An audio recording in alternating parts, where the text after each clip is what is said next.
ஹாய்ப்பா, எல்லாம் எப்படி இருக்கிறீங்க? வாங்க, இன்னைக்கு அவல் வச்சு ஒரு கேசரி செஞ்சிடலாம். இதால் ஒரு கப்பு அவல் எடுத்துருக்கிறேன். அதை லேசாக வறுத்து எடுத்துக்குவோம். வெறும் கடாயிலே வறுத்துக்கலாம், நெய்யெல்லாம் எதுவும் தேவையில்லை.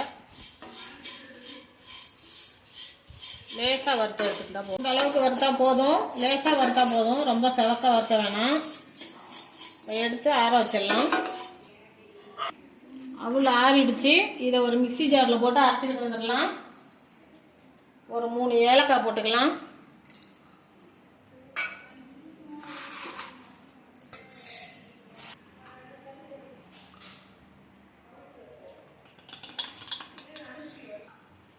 ஒரு ஸ்பூன் நெய் விட்டுக்கலாம். ஒரு 10 முந்திரி பருப்பு போட்டு வறுத்து எடுத்துக்குவோம்.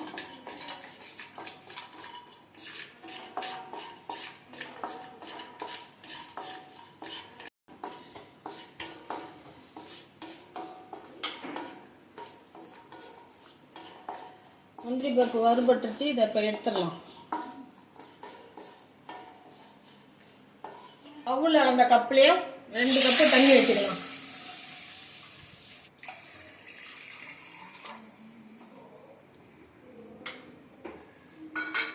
கொஞ்சமாக உப்பு போட்டுக்கலாம். கொஞ்சமாக கேசரி பவுடர் சேர்த்துக்குவோம். தண்ணி கொதிச்சுட்டுது. அரைச்சி வச்ச அவல் பவுடரை கொஞ்சம் கொஞ்சமாக சேர்த்துக்குவோம்.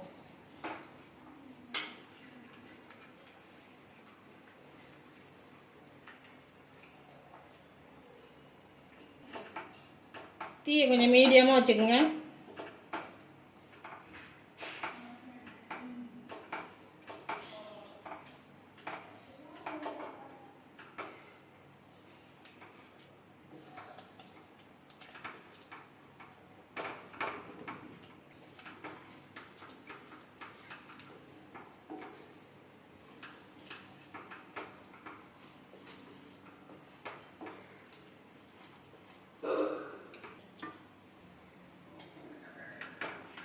அவல் அளந்த கப்புலேயே 1 கப்பு சர்க்கரை எடுத்து வச்சிருக்கேன். அதையும் இது கூட சேர்த்துக்கலாம்.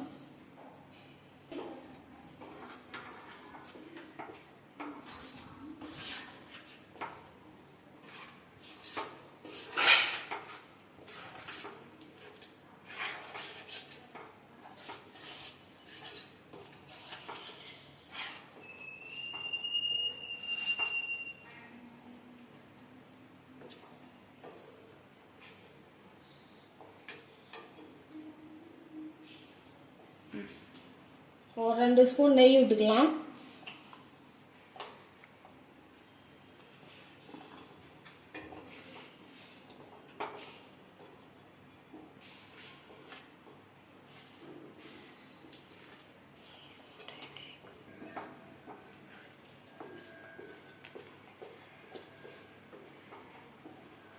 அவல் கேசரி ரெடி ஆயிடுச்சு.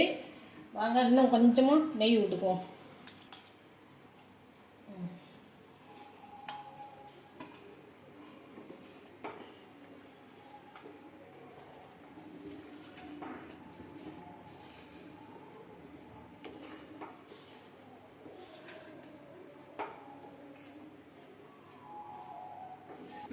வறுத்து வச்ச முந்திரி பருப்பு சேர்த்துக்கலாம்.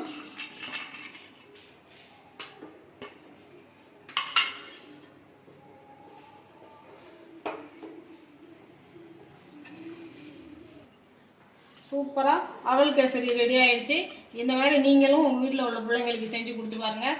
சாப்பிட்டு பார்த்துட்டு எப்படி இருக்குன்னு சொல்லுங்கள், கமெண்ட்டில் சொல்லுங்கள். வணக்கம்.